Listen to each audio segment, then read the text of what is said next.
All right, shalom, shalom. All praises be unto Yahweh, Ba'ashem Yahweh Shai, Ba'ashem Rechak Kodash, Damyad. Double honors unto the elder apostles and the elder bishops at Great Millstone who were well and who taught us this truth. Shalom unto the hopeful elect and the brothers and sisters listening and learning at this time as well. And pretty much this is going to be a real quick hit. Lord willing, it's going to be a quick one, but it's dealing with more of the economic outlook and how that aligns with prophecy, man. All right. And I kind of stay on this topic because you know, it's a part of prophecy. But it's just interesting to see how we know what the prophecy says. We know how it's gonna happen. You know, concerning the be all and end all, but how the Lord actually has things play out and how the Lord has the story build up to lead onto these prophecies is of course fascinating to see. You know, there was a time, of course, starting with our elder apostles, elder bishops on down, where it was preached, the mark of the beast is going to be an implantable chip, RFID chip. And maybe 10, 12, 13, 15 years ago, it was harder to see exactly how it's going to happen. But through faith and according to believing in the word of the Lord in faith, our elder apostles and bishops taught it, man. But as the years have progressed, we can clearly see how the Lord has actually had it play out, and it's in your face now, step by step, how it all leads to the chip. So this is why I kind of get into these type of videos, especially where it concerns economics, because it figures heavily in biblical prophecy, man. Especially over here in the UK, there's a few economies you want to keep your eye on. You know, of course, the American economy, which is pretty much in the dirt. You want to keep your eye on the Chinese economy, and you want to predominantly keep your eye on the British economy, yeah, because England is the financial hub and head of uh, uh, like the B system. So um, things really kick off over here, and then the effects of it are felt in other places in the world, predominantly America. But England is one to keep your eye on. The financial hub of this man's system is over here. So it's like the first indicator. Like when you get sick, there's indicators. Before you actually get a full-on cold or whatever, you're gonna feel a tingling in your throat. You may get a increased body temperature. You may get a fever. These things are indicators that the full-blown effect is coming. England is like the tingling in the world economy's throat. All right, the symptoms of something bad happening to this place financially is best gauged in England. Why? Because it's the financial hub. So this is a article here from the Guardian, uh, and it says 5 charts explaining the UK's economic prospects in 2024, and it says as we enter an election year, how will the effects of inflation, weak GDP growth, unemployment, tax cuts, and rising housing costs sway voters' intentions? Right now, they've got various subheadings here, and it says Rishi Sunak is expected to send voters to the polls in 2024, having declared victory on his primary economic target to halve inflation in 2023. However, the Bank of England, which is they set the interest rates, amongst other things, has warned the UK is facing a 50-50 chance of a recession, man.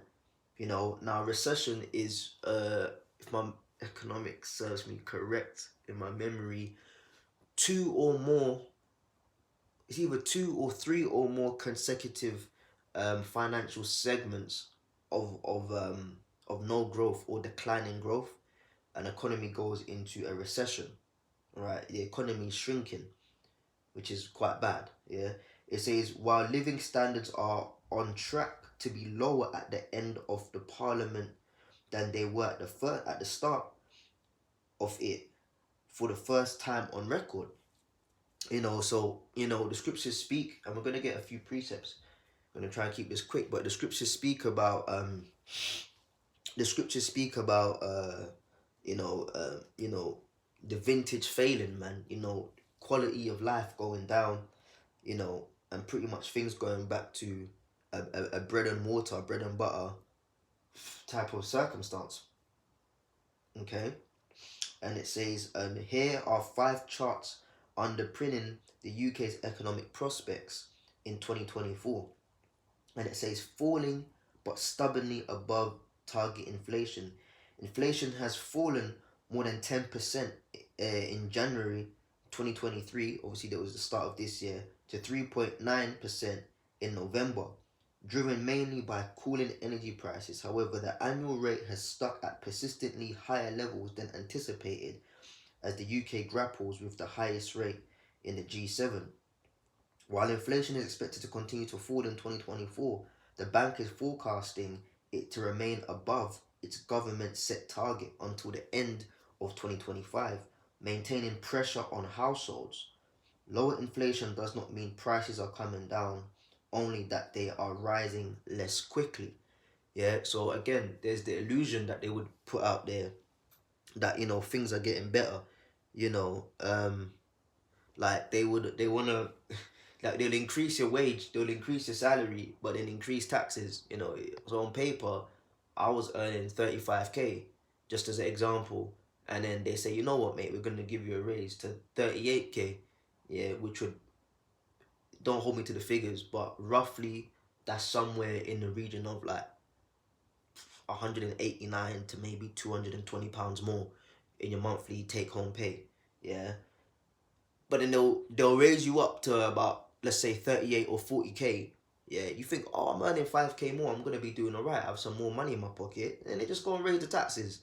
So really and truly, the economics of it is, it's a farce. You're not really making more money, because as the more they raise your salary, the more they're taking out of it. Okay, and they were doing that. This tactic, it goes back thousands of years, man. They were doing the same thing in the temple. When it came time of the Passover, you had the wicked ones of the Pharisees in control of things. They were allowing people to sell in the outer courts of the temple. That's the one time Yahushua got mad, and he got 3 cords and tied it together and whipped them out of there, man, quite literally, and overthrew the tables and cursed them out for doing that. The one time Yahushua lost his cool is when he came into the temple and saw them making it like a marketplace in the outer court. He lost it, man. He got to wailing on their behinds, man. And he said, "You've my father's house shall be called a house of prayer, but you've turned it into is it a den of thieves, if my memory serves me correct?" But the Lord cursed them out. But the reason they were selling in the temple and activity was so high in the temple, it goes back to economics. They would do that around the Pesach, because the scriptures speak about 3 times a year that all men shall come and stand before the Lord.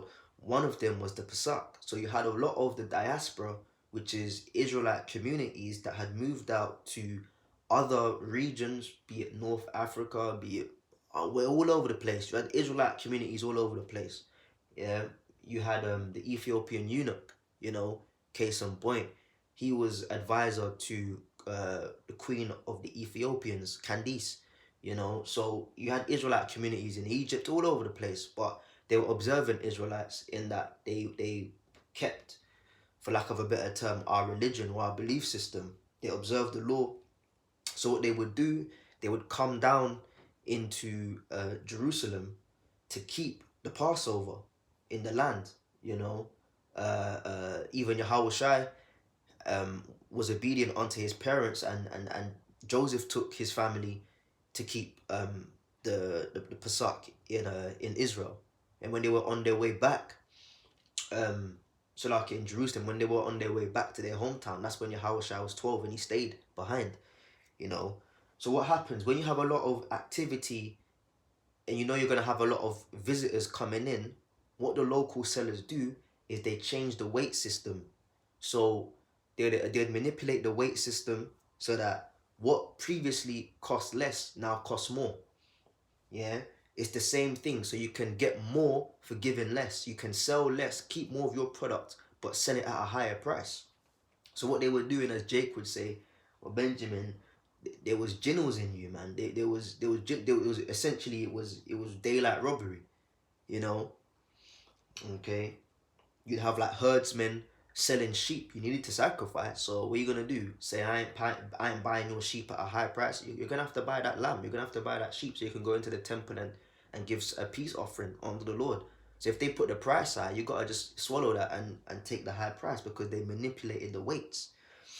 Okay, so it's the same thing today. They'll say they're giving you more, but they're manipulating the weights in the form of numbers on the screen now and set percentages so that what? So that they can essentially take more from you, even though it looks like they're giving you more, which is just not the case. Okay, so it says here, I'm going to speed through this because I just want to read a few scriptures and I'll be out. And it says, yeah, lower inflation does not mean prices are coming down, only that they are rising less quickly. So prices are still going up. You know, things are getting more expensive. The cost of living is still rising. It's just that the steepness of the rise isn't as steep, but it's still rising. Okay. You know, financial markets are predicted that cooling inflation and weak economic growth will force the bank to start cutting interest rates from the current level of 5.25% from as early as the summer, as central banks across advanced economies begin to dial back the toughest increase in borrowing costs for decades. However, there are risks inflation could remain persistently high amid geopolitical tensions and a tight UK labour market. The bank has said it is watching closely for signs of inflation persistence from pay growth and prices in the service sector. Now you've got everything that they've just explained there in words on a graph. It's not an economics lesson, so I'm not gonna get into it. The words are enough. Because what I really want to do is breeze through this so I can get the scriptures. Now it gives this is the other one because there's five indicators. Weak GDP growth. GDP stands for gross domestic product. Every single person in the working force has a personal GDP which contributes to the national GDP. It's essentially the worth of a worker and how much productivity they can put out and what they return as compensation in return. Yeah, so if you're not working, you're still a part of the workforce economically, but you have a negative GDP. It goes for individuals, and as I said, it goes for economies. So the output of the UK is weak. Yeah, that goes back to prophecy. That goes back to the bottomless pit. We don't have much to offer. The UK doesn't have much to offer um, uh, with natural resources or any major or significant output. So the UK is more of an importing country than an exporting country, which means that to the world economy, its value is significantly lower. Yeah, so it says economic activity has slowed to accrue in recent months with gross domestic product (GDP) unexpectedly shrinking in October, according to the latest officials figures, as households come under sustained pressure from higher costs of living. The Bank of England has warned there is a 50-50 chance of recession beginning around the time a spring general election could be held amid the impact from higher borrowing costs. It expects zero growth for 2024 as a whole. Yeah, so 0% growth, man. That means the UK is running stagnant. All right, the households are gonna continue to feel intense pressure. And when we say households, we're talking about you, we're talking about me, we're talking about citizens in general. The cost of living is going to increase. Mortgage rates are gonna get higher. Repayments are gonna get higher. Rent's gonna get higher. And with all these costs going higher, life still happens to people. Things still go wrong. There's still food to put on the table for your children. There's still a hot water that you need to come through the taps. There's still all these things, but the price of everything's going higher. What does that mean? More strain on people. The higher the strain, the higher the issues, the higher the problems. People just can't cope. All right. So what they're essentially doing, and they'll make it seem as if, you know, the Bank of England and the world, the leading economists and, you know, FAs, financial advisors and stuff, they all working so strictly hard to make it better and work against the natural, you know, progression of the UK economy. It doesn't work like that. These are the people that set certain things in place, knowing the repercussions that's going to happen months or years later. What we're experiencing now isn't a result of something that happened in October, as they said, or the beginning of the year in January. What we're experiencing is the result of things that were put in place from 2020 to even back 2019. Like the real economic uh, uh, um, repercussions are always felt 3 to 4, in some cases 5 years later. Yeah. And this is why you have a lot of these economic pages out there of like underground economists who expose mainstream news outlets, because they'll have the chief this and the chief that at the Bank of England this and the Bank of England that coming up there and telling you stuff, and you'll believe it. But that's because most people don't understand finance. Most people don't understand economics. But if you have someone that understands economics and understands finance, it's very, numbers don't lie. The word mathematics comes from the Hebrew word amath, which means truth. When you can clearly look at the graphs and the figures properly for what is going on, yeah, it's very clear to see. Maybe, you know, if the spirit's on me, I've done it before many years ago. um, you know, but we have to be mindful that we're not just up here to do economics lectures or finance. It has to be scriptural. So I'm very skeptical about doing it, because you know, yeah, I would of course bring out scriptures, but it may be a case where you're talking about economics for a whole hour, you know. But this is where your brothers and sisters have to tap into it and kind of get used to the economy yourself, and research it, you know, because sometimes, you know, it's not always expedient to go in depth, because it can give off the vibe, you know, of just being information opposed to edifying through prophecy. Okay. But I could, you know, many other brothers could. But the point is that when you do the research of economies, yeah, it shows you very clearly it's fucking engineered, man. These men are engineering a recession. They're engineering another economic financial crash, right? So that what? So that they can implement the mark of the beast. But before the mark of the beast, they're gonna implement the CBDC system. But there needs to be at face value a viable reason for them to do away with the current finance system as is and bring in a digital. So what they're doing is they're just applying order ab chaos. It's operation order ab chaos. Let's destroy and bring chaos so that we can bring in the order, which is their agenda, as they'll tell you 2030, which is anything that says 2030, it means they want to do it between 2020 and 2030. So agenda 2030 doesn't mean the year 2030 all these things are going to happen. It means before 2030 all these things are going to be implemented. Okay. But what they're doing is they're purposely doing this. They are purposely doing this, right? So that they can crash this current financial system and bring in the CBDC. And the reason why there's such a heavy emphasis, and it's so, in economics you call it volatility or noise. When there's a lot of fluctuations in a graph, up down up down up down, you know, no stability, is called noise. The reason there's so much noise in the UK economy is because they want troubled waters. They want a reason to do away with this system and bring in the CBDC, and shortly after that what will follow? The mark of the beast. And the UK, right, England will be tested first, right? This is for your brothers and your sisters, yeah? Where it concerns the implementation of the mark of the beast, all right, and changing finance as we know it, yeah, England is going to be tested first on a wide scale implementation, operation level. They're going to fuck around with England first, okay? This is why they're messing up with the economy, man, all right?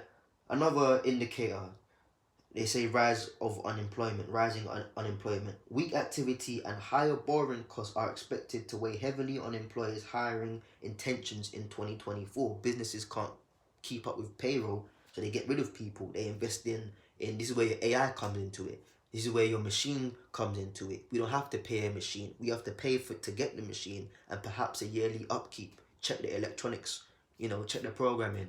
But other than that, um, uh, they're getting rid of people. You don't have to consider people's machines' feelings because they don't have any. You don't have to give a machine a break time. It doesn't get tired.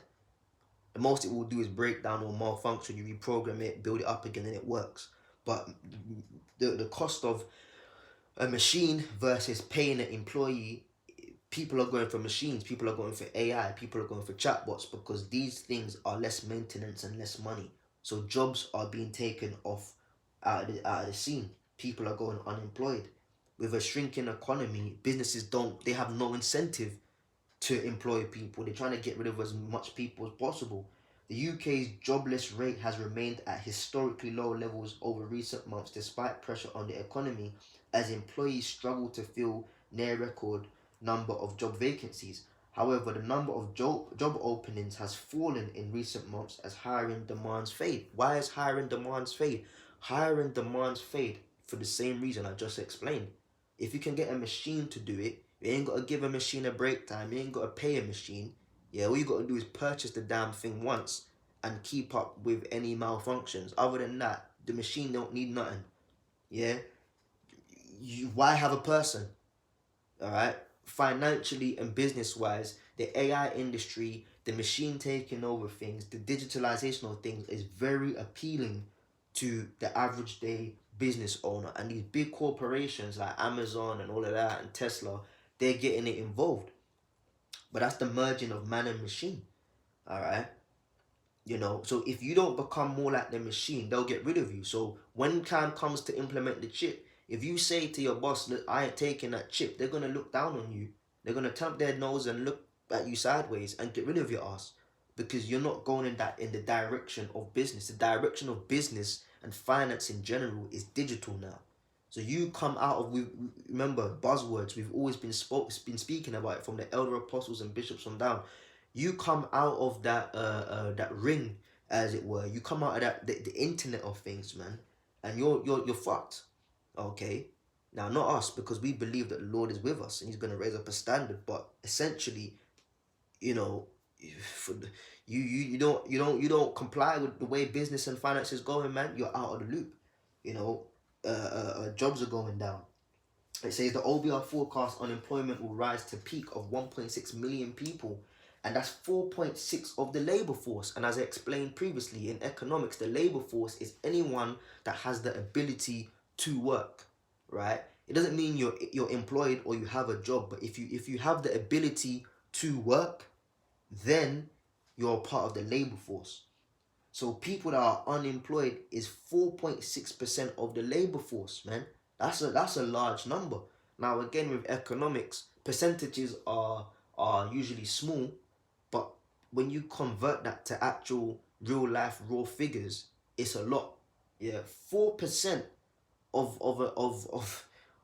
an economy is it what it does the maths for you there.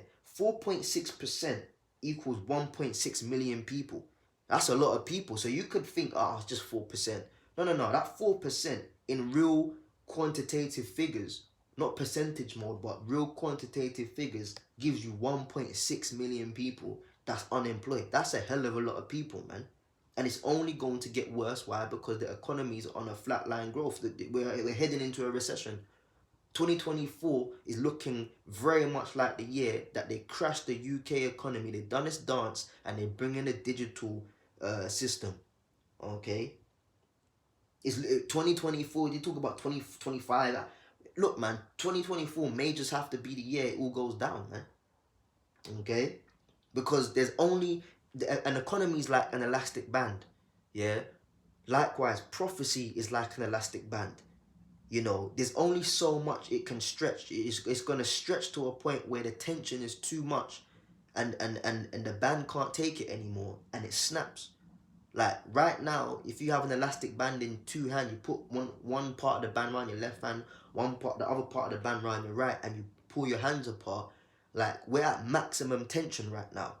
Any little more movement and that elastic band will burst. That's where we are in prophecy. All right, we're at maximum tension mode here, and any one or two more things that will happen, because we know it will according to prophecy, and it's gonna burst, and it's all hell's gonna break loose, man. We're at that point. The numbers don't lie, man. The UK economy is, dare I say, the worst it's ever been. Okay, and they know that they've got to fulfill their agenda according to them. So what are they gonna do? They're gonna speed shit up.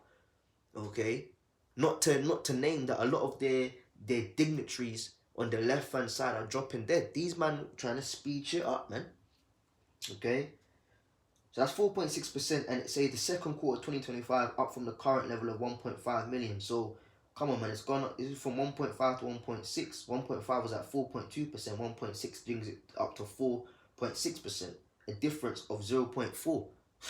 So that difference of 0.4%, man, is just further fucking it up.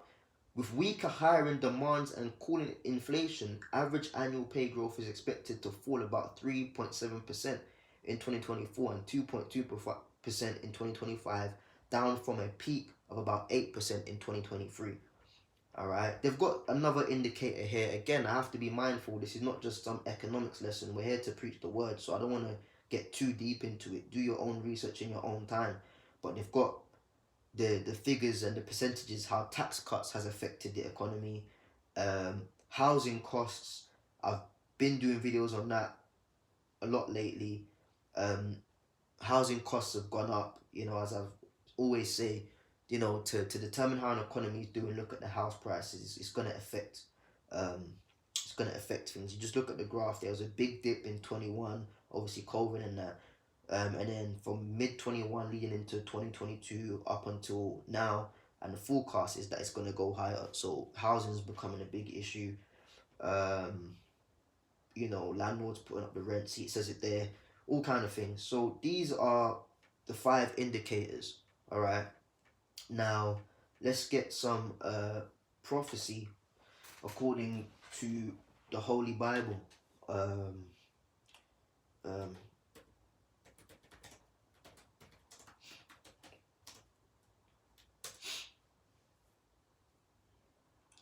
Let's see. It's not coming up. Oops.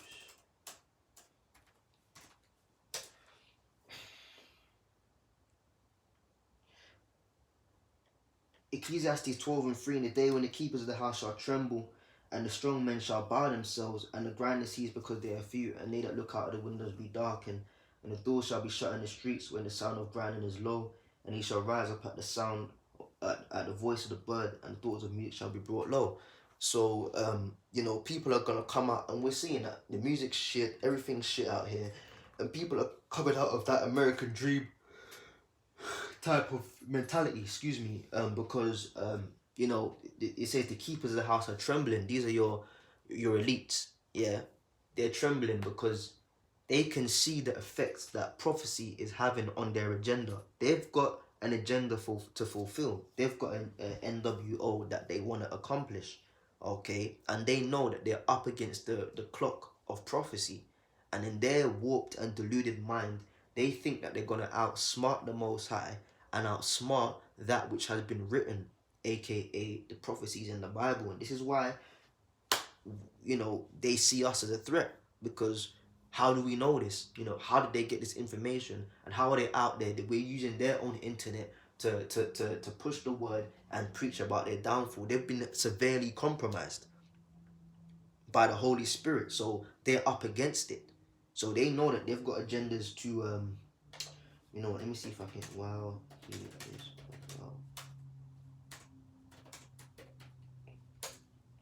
Let's see if it comes up, because the blue letter. Yeah, there we go.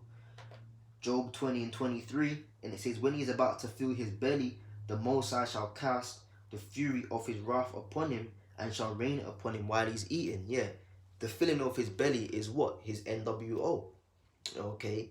So what's gonna happen is, and this is an important point for us to remember in light of prophecy, it's going to get to the point where it looks like Esau has just he's gone and done it. Like you got you got these Cockney people in the UK, you know, and they like to say that, like, oh, he's gone and done it. He's only gone and done it, as if like they didn't expect the person to do it, but they pulled it off. It's gonna get to the point where economically, everywhere we look and turn, it's going to look like this man has won. And this is where faith comes into it. This is why revising the prophecies come into it. Because you've got people out there that will say, oh, you guys, well, you do the same videos over and over again. It's boring. You do is get into breakdowns. No, well, you need to, you idiot. You need to. You know why? Because if we're not strong in the scriptures, right? I'll say it like this. If you're not strong, or if I put myself in it, if we're not strong in the scriptures, it's going to get to the point where it looks like Esau's won. But if you don't have a strong foundation in the scriptures, all right, you'll be wooed by Esau. Okay, it's going to look like the prophecies failed, and this is something that we need to drill in, or continue to drill into our minds. Okay, it's gonna get to the point economically out here where it looks like Esau has overthrown the Bible was wrong, and he's fulfilled his agenda. Don't lose faith.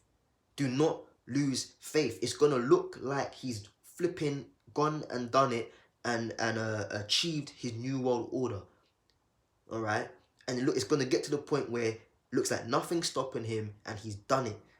Do not lose faith. Remember the scriptures. It says while he is about to fill his belly. Imagine a plate of food. I remember the Apostle Tahar giving this analogy, and it's the best way. It's a really good analogy. Imagine a plate of food. The plate was full of food, and you've eaten all the food on the plate, and then you've got that last spoonful. The plate is empty. You've cleaned the plate, but you're about to put that last spoonful in your mouth, right? Where's the majority of the food? In your stomach. You've consumed it. But that last munch, that last spoonful, that last mouthful is the satisfying munch, so that you've completed the plate of food. So when he's about to complete his agenda, that's when the Most High is going to come crashing in and disappoint him. But up until that point, Esau's done it. It would appear. Okay, it's going to appear like Esau has gone ahead and done it. He's managed to chip the majority of the population. He's changed the system. Everything's now digital. Everything's orged up. Everyone's like robots. Everyone's just in this AI existence. It's going to get crazy out here, man. This is why it's good to watch a lot of films that depict it, because it kind of plays scriptures out in a cinematic way that you can kind of get a gauge in. It's predictive programming, but we use it to boost faith, man. Like, this is what it's going to be like out here, man. I started watching that series, The Last of Us. I'm still early on in it, but it's like, yo, man, these things are real. They showed you that in Leave the World Behind. They showed you that in They Clone Tyrone. There's many movies out there, man. Not every brother's into movies, but like, I would advise it, because it shows that these things are happening. But above all, stay in the scriptures, man. It says it, when he is about to fill his belly, the Most High shall cast the fury of his wrath upon him and rain it upon him while he's eating. So it's going to reach that point where Esau's pretty much done it, and then the Most High is going to rain it upon him, man. Okay? And it's going to culminate in the physicalization of World War III. And as I said, from the elder apostles on down, elder bishops on down, it was taught to us. They preached it was taught to us. We now believe it and teach the same thing, but it was always taught the finalization of what's going to happen. But how it would get there was kind of foggy. But as prophecy in the years have unfolded, we can clearly see. Now you've got wars and rumors of wars. That's Matthew the 24th chapter. Isaiah 34. Ezekiel 38. All these prophecies are coming to pass left, right, and center, man. Obadiah. It's all happening. So what does that show? These things show that the coming of the Lord is near. Okay, this is why I've entitled it 2024 Economic Prospects Align with Prophecy, because when you go to the article, that's what they called it. I'm using their title. You know, fair use, economic, educational purposes only. But what does it say? 5 charts explaining UK's economic prospects in 2024. Why use the same title? Economic prospects. Their prospects for 2024. Guess what? It aligns with prophecy. The destruction of economies, all right, the chief economy being the UK one, which will then facilitate and open the door to Esau's salvation, which is a digital finance. You know, you can't afford housing, just get the CBDC. And then from the and it's fine to get the CBDC, by the way. When they start switching things over to CBDC, we're safe to switch over. All right, we can do the digital CBDC thing. That's totally fine. The point at which we say no is the chip. Okay, and let's qualify that with scripture, because you may have some people that maybe newer to this and they're like, oh well, should I get it? No, if they do a CBDC, we're gonna switch over your thing to digital. Your points and this and that. You go for it. It's fine. Where we have a hard no is the prophecy of the mark of the beast. But the prophecy of the mark of the beast is being prepped, it's being set up. It's called gradualism. They can't just drop something on you. They have to. Esau, the scripture says that he's inquired a diligent search. He knows you can't just drop things on people. It's going to be too much questioning. It's going to be too much uproar. So to try and eliminate that, what he does is do things through gradualism, but it's going to be to no avail anyway. Okay, the C19 shots that prepares people's body to take the chip. So that's how it all feeds into it. It's a plan over many years. But as I mentioned, the chip, to qualify it through scripture, this is where we say no and we will not partake in it, Lord willing. Revelation chapter 13 verse 15, it says, and he had power to give life unto the image of the beast, meaning that he enabled the systems to take place. Everything that was in the agenda, he gave laws, legislations and funding for it to basically come to fruition. That's that's life unto the image of the beast, and the image of the beast should both speak and cause as many would not worship the image, meaning that if you would not partake in the new societal norms that's about to be implemented, aka a orged up society, if you don't want to worship the beast, meaning if you do not want to partake in that, if you've got qualms or questions and grievances with the way the economy and is in the world is going, right, should be killed. So it's going to get to that point. What happened when Bojo was in office and they had the C19? He said you have to accept some people will die. That draconian type of lifestyle and order is being pushed slowly but surely. It's being pushed and consistently being pushed. Look, you don't want people have to die now. People have to die. People have to die. They're getting you comfortable, even from C19. They're getting you comfortable with the idea of people dying, survival of the fittest, and survival of the obedient. That's what it's gonna get to. Right now, it's the survival of the fittest. Oh yeah, well yeah, he's just not gonna make it. He's gonna die. You have to accept they're gonna die. It's gonna transition from survival of the fittest to survival of the obedient. Even for us. But guess what? Our obedience and our allegiance lies with somebody else. Okay? Our obedience doesn't lie with Esau. Yeah, it's a matter of survival of obedience, but we're obedient unto the word of the Lord. Okay, and Esau goes contrary to that. So of course, who do we stand for? We stand for Yahweh Hashem Yahweh Shai. Okay, but he's gonna do the same thing. You don't obey his new regimes, you get killed, man. And they show you these things in all these Netflix series, all these movies. Watch these things, man. People not complying with the rules of this new age society, they're getting fucking deleted. They're showing you what they're gonna do to people out here, man.